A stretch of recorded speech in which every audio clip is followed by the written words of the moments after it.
you guys are moving very quickly, and you put out your strategy letter, and then shortly thereafter, you guys are going to start coming out with some pretty incredible actual models to put out. And so the first one is going to be this model that's actually dropping tomorrow, called WISeR. What does that stand for? So WISeR is the Wasteful and Inappropriate Services Reduction. That was incredible.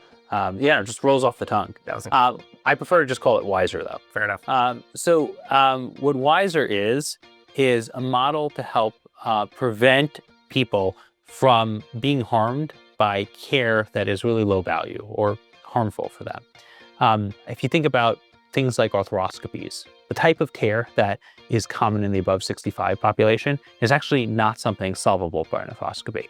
And an arthroscopy can cause substantially more pain in the years afterwards if it is not appropriate for the tear.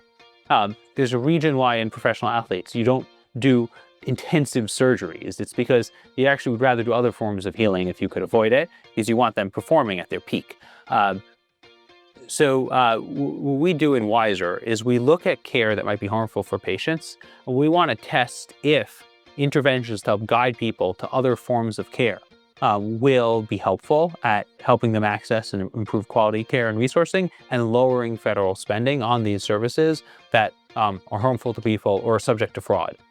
As another example, skin substitutes is an area where we've seen a surge in spend in the Medicare program. Okay. And so in WISeR, we'll be looking at testing if a process to review if this is a necessary procedure and guide someone to care that might be better for them will be helpful. And this kind of really ties into part of that strategy letter that you talked about of empowering patients. And this sounds like it's definitely in that vein, right? Where you want to protect patients from being given treatments that are maybe ineffective or even harmful to them. Yeah, things where there's not really a clinical evidence basis. Everything in this is something where we either have a national coverage determination or a local coverage determination that was put out saying, hey, this is where this is appropriate and this is where it's not. And what we're going to do is try and guide adherence to match that NCD or LCD.